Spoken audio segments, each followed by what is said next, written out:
Anissa Purwaningsih, NIM 72 dari kelas 2B Pendidikan Fisika. Di sini saya akan menjelaskan tentang praktikum medan dan induksi magnet. Nah, dalam praktikum medan dan induksi magnet ini ada dua percobaan. Yang pertama itu berdasarkan percobaan Oersted dan yang kedua berdasarkan hukum Lenz. Jadi percobaan Oersted itu adalah sebuah percobaan yang ditemukan oleh seorang ilmuwan fisika bernama Hans Christian Oersted pada tahun 1820.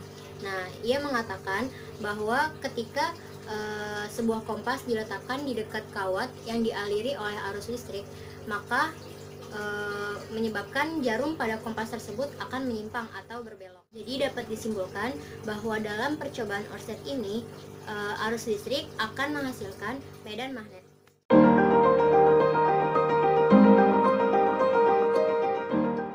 Nah, tujuan praktikum pada percobaan Oersted ini adalah yang pertama, membuktikan percobaan Hans Christian Oersted.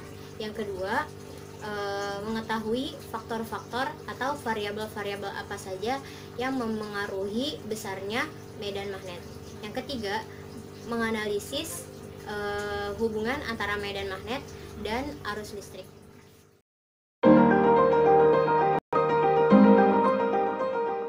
Nah, variabel dalam kedua percobaan ini itu ada tiga. Yang pertama, variabel bebas, yaitu induktornya. Yang kedua, variabel terikat, yaitu arus listrik dan medan magnet. Yang ketiga adalah variabel kontrol, yaitu tegangan listriknya.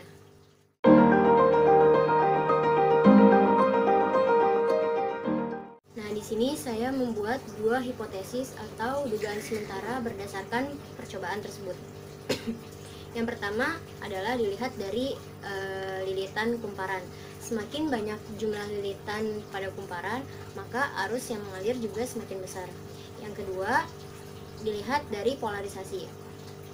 Polarisasi yang kita lakukan ketika kita mengubah kutub positif dan negatif pada catu daya, maka akan mempengaruhi nilai pada multimeter digital dan arah gerak jarum pada kompas.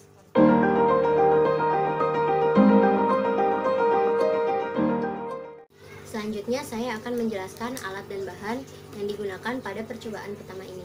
Yaitu yang pertama ada catu daya. Catu daya ini berfungsi sebagai sumber tegangan atau sumber listrik. Yang kedua ada multimeter digital. Fungsinya adalah untuk mengukur arus yang mengalir pada rangkaian listrik. Kemudian ada saklar. Saklar ini berfungsi untuk menghubungkan atau memutuskan arus dari catu daya ke dalam rangkaian. Kemudian ada resistor. Resistor yang kita gunakan adalah 50 ohm dan 100 ohm. Selanjutnya ada kumparan. Kumparan yang kita gunakan juga ada dua, yaitu yang 500 lilitan dan 1000 lilitan. Kemudian ada kompas. Fungsi dari kompas ini adalah untuk mendeteksi adanya medan magnet. Selanjutnya ada kabel penghubung dan kertas pembantu. Kertas pembantu ini adalah kertas yang digunakan untuk membantu praktikan supaya data yang diambil lebih akurat.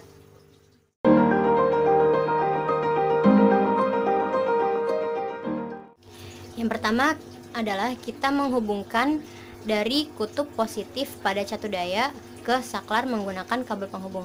Kemudian dari saklar kita hubungkan lagi ke resistor.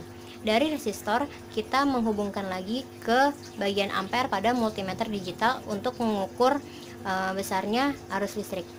Kemudian dari bagian kom multimeter digital kita hubungkan ke pada kumparan.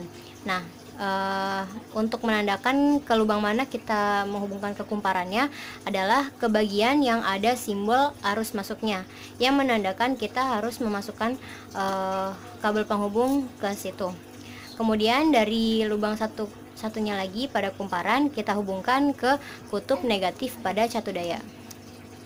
Yang terakhir adalah meletakkan kompas dan kumparan di atas kertas pembantu.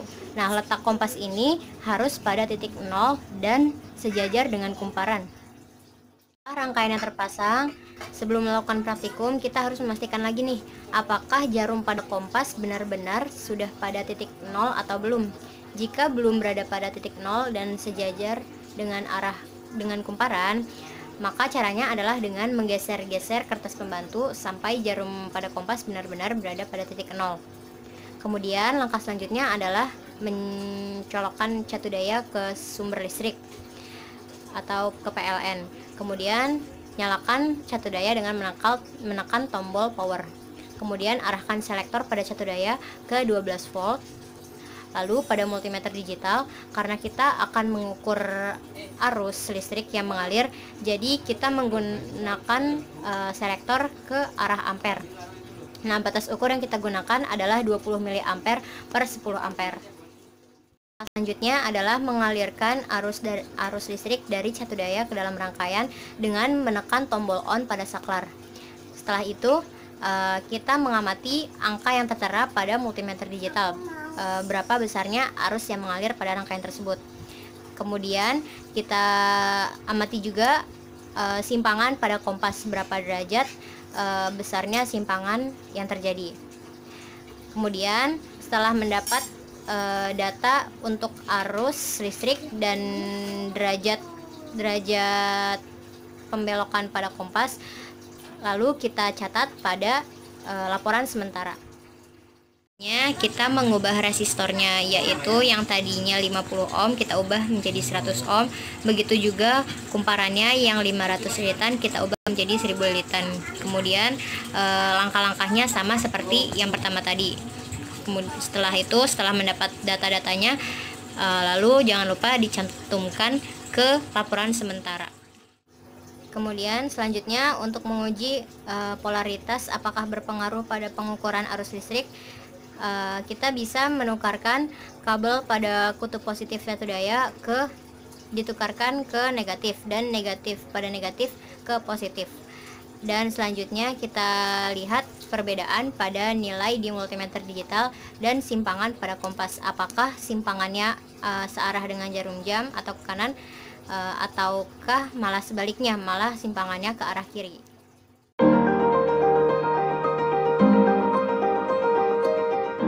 Selanjutnya adalah percobaan kedua. Nah, pada percobaan kedua ini kita menggunakan hukum Lenz dan hukum Faraday. Nah, apa sih hukum Lenz dan hukum Faraday itu? Hukum Lenz ini ditemukan oleh seorang ilmuwan fisika bernama Friedrich Lenz pada tahun 1834, yang menjelaskan bahwa arah arus listrik induksi yang terjadi itu karena adanya gaya gerak listrik induksi tersebut. Nah, hukum Lenz tadi berkaitan dengan hukum Faraday, di mana hukum Faraday menjelaskan bahwa arus listrik itu akan menghasilkan medan magnet. Begitupun sebaliknya, medan magnet dapat menghasilkan arus listrik.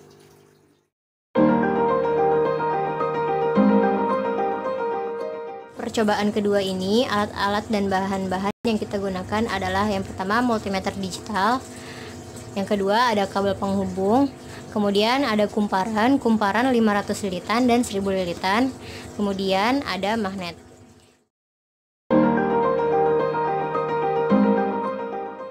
Kerja pada percobaan kedua ini adalah dengan melakukan gerakan magnet ke dalam dan keluar kumparan secara cepat dan lambat. Kemudian kita tinggal mengisi sesuai dengan laporan sementara yang dibutuhkan. Jadi yang kita isi adalah yang pertama kita melakukan gerakan secara lambat, yang kedua secara cepat. Kemudian dilakukan pada kumparan 500 lilitan dan juga 1000 lilitan. Kemudian setelah kita melakukan gerakan tersebut, jangan lupa kita lihat hasil arus yang tertera pada multimeter digital dan kemudian dicatat pada laporan sementaranya. Nah, itu tadi merupakan penjelasan tentang praktikum medan magnet dan induksi magnet. Sekian yang dapat saya sampaikan. Mohon maaf. Wassalamualaikum warahmatullahi wabarakatuh.